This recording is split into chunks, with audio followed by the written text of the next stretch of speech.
What's up YouTube? Capital G here. Got an awesome duel for you guys to check out. It is very random, but there's a whole lot of good back and forth in this duel. Wasn't really sure how to classify either one of these decks. Actually, I think the one on the bottom is a little easier. I usually call this deck like Nimble Frogs. I think almost everything in this deck is pretty much like a water monster, except the Genix controller. That's usually run because of Genix Undyne and whatnot. But this is a deck that has a lot of plays, like way more plays than I thought. Generally, when you see a deck that runs a bunch of like level 2 water monsters, your first thoughts are like Mistar Boy, totally awesome as your only like real extra deck plays, but you're going to see some really spicy stuff that I didn't expect to see. And then at the top we have it's like a hybrid chaos deck. It basically just runs a whole bunch of good engines. I believe that's Darling Scorpio and his opening, Ortho Scorpio, Darling Cobra. Yeah, so he's running the Predaplan engine, which probably means Brilliant Fusion. I think he's going full on with the Brilliant Fusion plays, but let's see what's going to happen here. So he's going to special summon Swap Frog, and he's going to dump Rodentoad into the graveyard. That gets himself a copy of the Nimble Beaver, which activates as well. Now, I thought he was going to go for totally awesome. He goes for the Dominion Lightsworn Link monster, which I was like, what? But that's fine because it lets him actually reset and use his Nimble Angler again. None of these cards are like hard once per turn, so he ends up with a pretty solid field. And I'm not going to lie, when I first looked at his hand, I thought, maybe he'll summon totally awesome and just pass. But, I mean, this is not a bad field. If you're going to get three Lightsworn, if you're going to get 3 Link monsters and you get a Mistar Boy, which is going to replace itself, like, that's not looking all that bad. So, his opponent is going to get the Brilliant Fusion now.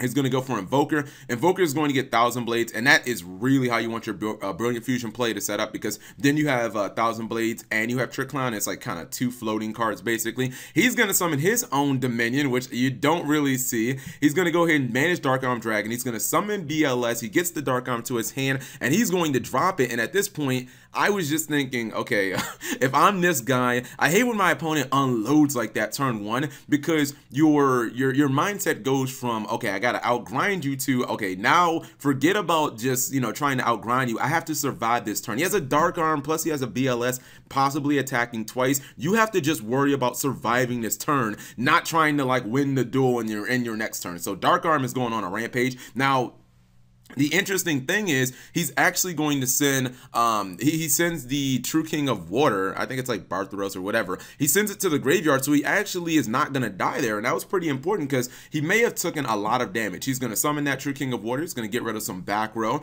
and I was wondering how exactly he was going to counterattack with a Dark Arm on board and a BLS. He goes for Mistar Boy, and I think now he's going to summon TA. He's going to start attacking.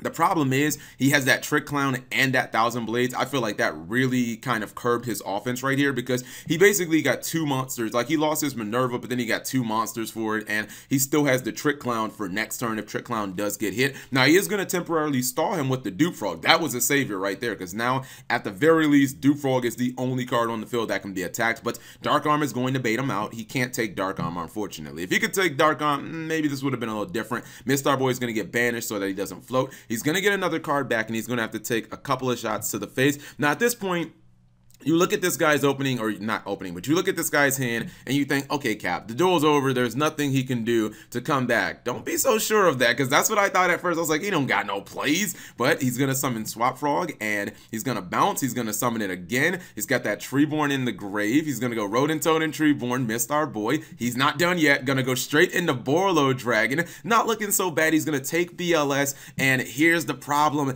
He banishes the Lightsworn Link, and he gets the add Regeki, and at this point I was like, okay. Now the thing is, he was able to make totally awesome though, so he has the Regeki countered, and I'm thinking, I don't know how you just pulled this off, but you're probably going to win now. Obviously Gofu is not looking live. Wolf is a terrible card in your hand. All he has is Minerva. You negate with the TA. Borlo Dragon just shrinks his Minerva down to size. You got BLS. Somehow you have come back and you have sealed this game, but the Yu-Gi-Oh gods were not with them. Look at the top deck, bro. He has the Fairy Tail. I felt so bad. He has the Fairy Tail Snow.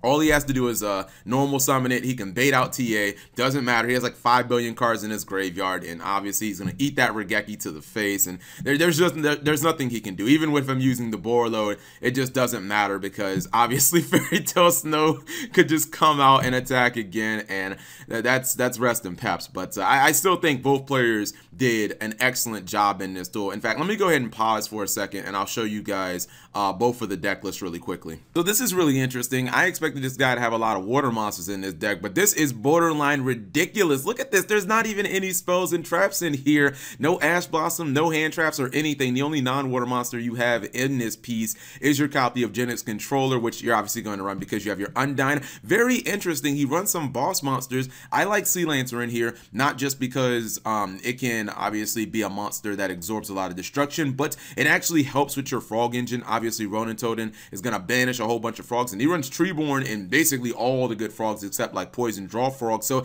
this is a card that helps you like get your frogs back into your graveyard and protect itself at the same time. He runs Big Fish, the the super Deep Sea King Coelacanth. I just call him Big Fish. He runs that. That's a card that can kind of be an OTK, and it does help with a little link plays. Like it's a one card boil load. Usually you will see people like link spam with it, but I think he wants to save the rest of his extra deck for like totally awesome and kind of stun plays. I think the True King of Water only makes sense in this deck, and then the rest is just kind of like your your Nimble cards, because like Nimble Angler if it's sent from the deck or the hand to the graveyard, so if you discard it with like Swap Frog, then obviously you get a bunch of monsters on field. So obviously a very interesting and solid deck. I would probably say that Light of Sekka could see some serious use in this, and you're seeing that with these kind of like water decks, that a lot of these water decks can be monster mash decks because they have things like Swap Frog and they have the Mermills, and a lot of these monsters can like special summon, or they can special summon themselves from their hand, discarding like other water monsters in their hand. And you can also run like Kaiju. So these water decks don't really need to run that many spells, and I guess they're not really suited for traps, but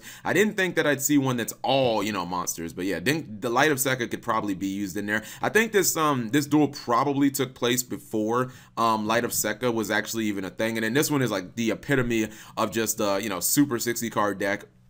He has so many small engines in here. You see a very, I would say a very significant dragon engine in here. He's running not only Red Eyes, which is somewhere around here, there it is, but then he has like Light Pulsar. So he has a little Chaos engine. He's running 3 copies of Thrasher. The only one I'm not sure about is he's only running double Wolf. I know people say that Wolf does brick your hand, so I guess you could, consider it that. But, you do run Grass, you run Minerva, which you're probably trying to go into. You run 3 copies of Charge. So I feel like you have a decent chance of milling a wolf, but at the same time you don't want to draw it. And a lot of one-ups like Trick Clown, Thousand Blades, because those are just like combo extenders. If you play 3 copies of Lone Fire because you're trying to get the Darling Scorpio and Orthos, so you're trying to get to your Brilliant Fusion as quick as possible, just pray to goodness you don't draw Garnet or mill him with like, I don't know, Charge your Light Brigade if you don't have like an opening Lone Fire Blossom or opening way to get to your Brilliant Fusion engine. And then the rest is just kind of spells you'd expect.